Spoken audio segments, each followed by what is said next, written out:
आखिर गरीबी क्या है? गरीबी तुम्हारी एक सोच नहीं है तो उससे ज़्यादा आखिर गरीबी क्या है?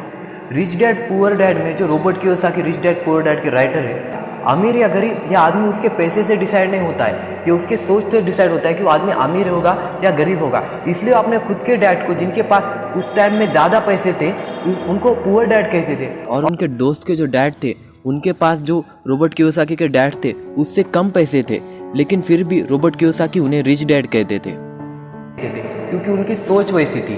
तो मैं तुम्हें ये गरीबी की सोच रहती क्या है तुम्हें एक कहानी से समझाऊंगा, शायद तुम उस कहानी से तुम इस सोच को समझ जाओ। तो एक गांव में दो किसान रहते थे जो बहुत ज़्यादा मन लगा के अपना काम करते थे। वो पूरी मेहनत से अपनी खेती बाड़ी करते थे।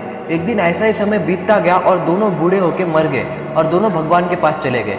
तो भगवान ने कहा कि तुमने पिछले जन्म में अपना काम बहुत मन लगा के किया है, इसलिए मैं तुम्हें तुम्हारा अगला जन्म क्या होगा ये तुम पे छोड़ता हूँ। तुम मुझे वरदान मांगो कि तुम्हारा अगला जन्म तुम्हें कैसा चाहिए, वैसा ही तुम्हें तुम्हारा अगला जन्म मिलेगा। तो पहला जो किसान आता है वो अपने पिछले जन्म से बहुत दुखी होता है। वो भगवान से आकर कहता है, भगवान मुझे पिछले जन्म में मेरे पास जो भी आता था मुझे दूसरे लोगों को देना पड़ता था, मेरे पास मेरे लिए कुछ नहीं बचता था और मैं ऐसे ही बहुत गरीबी में जीता था और मेरे पास जो आए मैं बस दूसरों को देते जा रहा था, मेरे पास खुद के लिए कुछ नहीं बच रहा था। तो भगवान मुझे कुछ तो ऐसा जन्म दीजिए कि मुझे बस दूसरों से लेना पड़े, मुझे किसी को कुछ देना ना पड़े। तो भगवान ने कहा, प्रतास्तु, तुम्हें ऐसा ही जन्म मिलेगा। और दूसरा किसान भगवान के पास आता है, भगवान पिछला जन्म मेरा बहुत अच्छा था, आपने मुझे जितना कुछ दिया उससे मैं बहुत खुश हूँ। दोनों को भी सेम पैसे थे दोनों के पास पिछले जन्म में, लेकिन ये किसान कहता है कि भगवान आपने जितना मुझे पिछला जन्म में दिया था मैं उससे बहुत ज़्यादा खुश हूँ, मेरे पास सब कुछ था, लेकिन बस एक प्रॉब्लम थी भगवान कि मेरे दरवाजे में बहुत से लोग आते थे और वैसे ही खाली हाथ चले जाते थे, मेरे पास उतनी कैपेसिटी नहीं रहती थी कि मैं उनको कुछ दे पाऊँ। तो भगवान प्लीज़ मुझे कुछ तो ऐसा जन्म दीजिए कि मेरे दरवाजे से कोई खाली हाथ ना वापस जाए। तो भगवान ने कहा, प्रतास्तु।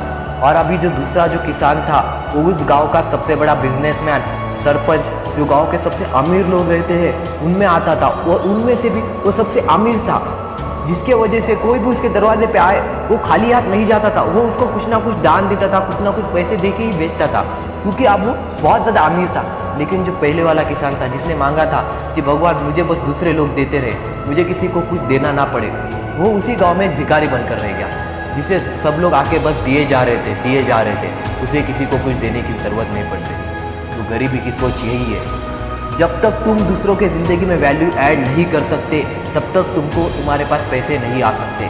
तुम्हें पैसे मिलते हैं किसके लिए?